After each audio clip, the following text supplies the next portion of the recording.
I'm Josh. I'm Banks. This is Our Places. We're going. Going, we're going viral. We're still going viral, right, Josh? We're still going viral. Where Where else could we possibly go? What's the other alternative? Um,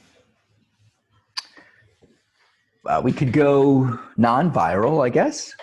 I mean, I guess we can go into the toilet, but I don't think that's a good option. So I think we have to go viral. All right, we're going viral. So, Josh, have you ever felt like you're a victim? Probably, probably a lot of times. Yeah. I Were try and I you? try and stay aware of it though. I try and make sure I'm aware when I feel that way, and then I stop it. And how do you know that you feel that way? What do you do when you feel that way? I feel like I have no control. I start blaming other people. Blame is a definitely good sign that you're playing the victim. All right. What is wrong with playing the victim? Victims are powerless by definition. So the moment you usurp your power, the moment you give up your own power, then you're hopeless. And that's a really tough place to do anything from except die. Okay. Ooh. Okay. Hopeless. What do you mean by hopeless? Hopeless means no matter what you try, it doesn't make anything better. Hopeless means you don't even try. Hopeless means you give up before you try. It's that gradient. It's that, you know, it's one thing to try and then not succeed. It's another thing to even give up before you try. Hopeless is that bottom rung. Is is this where people are now in life? A lot of Hopeless? people, yes. Yeah, And they're the victims, so they're blaming somebody else. They're correct. hopeless. So how are they surviving now? Or are they surviving? Well, a part of it, honestly, we're in the first world country. You can be hopeless here and still somehow survive. So And you that's saying why we're hopeless.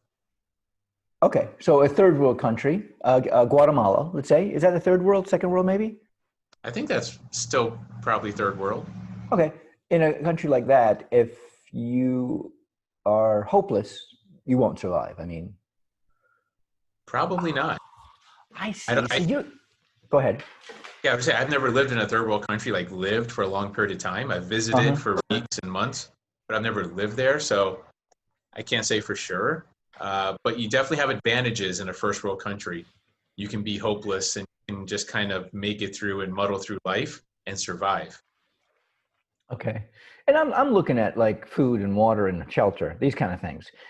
Now let's look at a different. I mean, that's what we've been talking about, right? Water, food, shelter. Let's look at a different type of victim, and that is a victim, a mental or emotional victim. Okay. So she doesn't like me.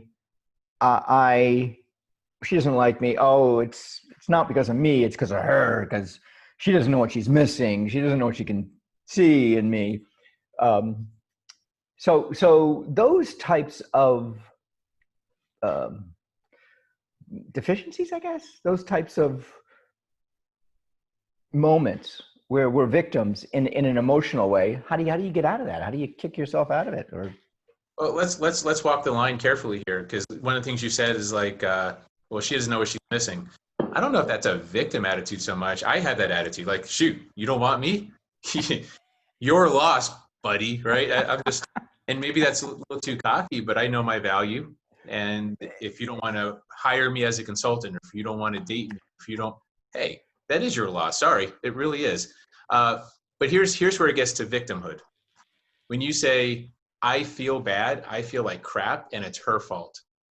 When you become the direct object of a sentence, you are the victim. She Mhm. hurt me. It's her fault that I feel bad. The moment you become the direct object, that's not good. Okay, That's victim. okay, okay, got it. I want to go into the point where you lose. You don't want me around, you lose. Yeah. That's still a victim kind of mentality, I think.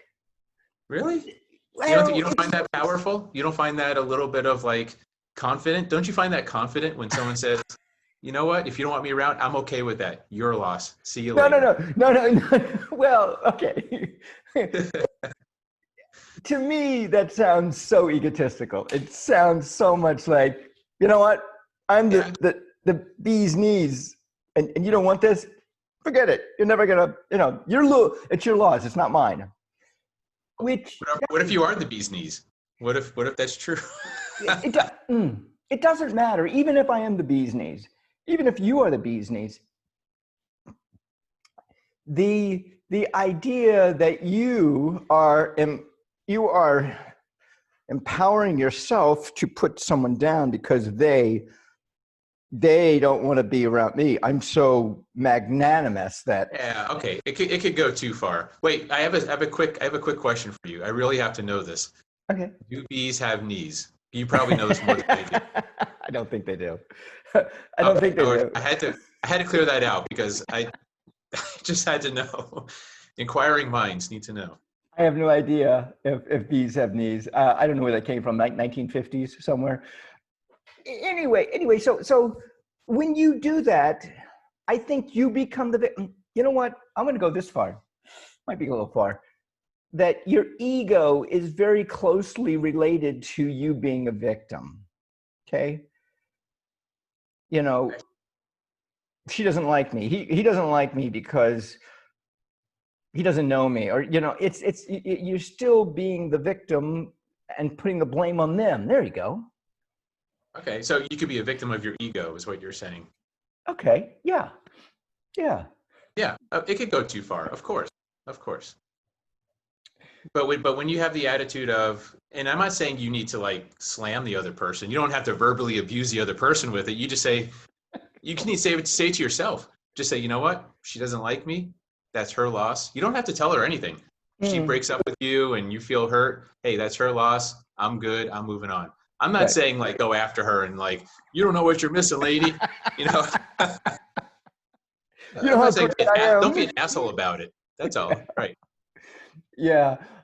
So last night I saw a documentary, and it was a documentary about Hurricane Maria in Puerto Rico, and it followed basically one family, and this one family, from being in the hurricane to coming and having the American dream, or experiencing the American dream, and in it mainly was told by the husband, wife, and two kids, and it was moving in the sense that, I mean, with all the trials and tribulations, I mean, their house, he gets infected, his hand gets infected, he can't find flights back. I mean, he just is the family is going up against the worst, not the worst, up against obstacles just right and left. It was like me trying to build my house, which obstacles galore. The point I'm making is that I never saw in him or his wife, you saw the kids a little bit, I never saw in them the victim. They just made it through, and they got a truck, a food truck, and they couldn't do it in Orlando and Orange County, so they went to Tampa, and it was just they found ways to make it happen, and without going, woe is me, and becoming the victim. And that was what I was really impressed with the most. Like, wow. And I don't know, Puerto Rico is part of the United States. Yes. Would you classify that as a second world or a third world country? It's not a country, it's part of the United States. Well, it's a country and it's part of the United States, but it needs to be, well, yeah, I think eventually it'll be a state. I think it's heading that way towards statehood. But would you say this family never gave up hope? Would you agree with that statement? They never gave up hope. They always kept trying and found a way. The move, I don't know if they ever gave up hope. What I do know is that the movie, the way it was told, they always were going. He was just making it. He was a performer, right. And he couldn't do that, so he did food trucking, and he was constantly, the family was constantly creating. Yeah. They didn't. I mean, were they hopeless at times? I mean, at moments in our lives. I mean, in moments in my life where I'm like, oh my God, I can't get through this, or how do I get through this? But they found hope, and that hope drove them to take action. And just hope. We got to talk about that in a whole episode. that's another whole episode. Hope. I'm not a fan of hope. Just so you know, I'm just saying it's when we become hopeless is that we get trapped in victimhood, and it's a bad place to be. You're a fan of hopelessness, or you're I'm not a not a fan fan. of either. You're not a fan of hope or hopelessness. However, you do feel like there needs to be hope, right? In order for people to move on. No, all right. Hope is a beggar, but that's another. We'll talk. We'll tackle that some other time. I'm Banks. Josh, Odd places going. Take it, Josh. fire all.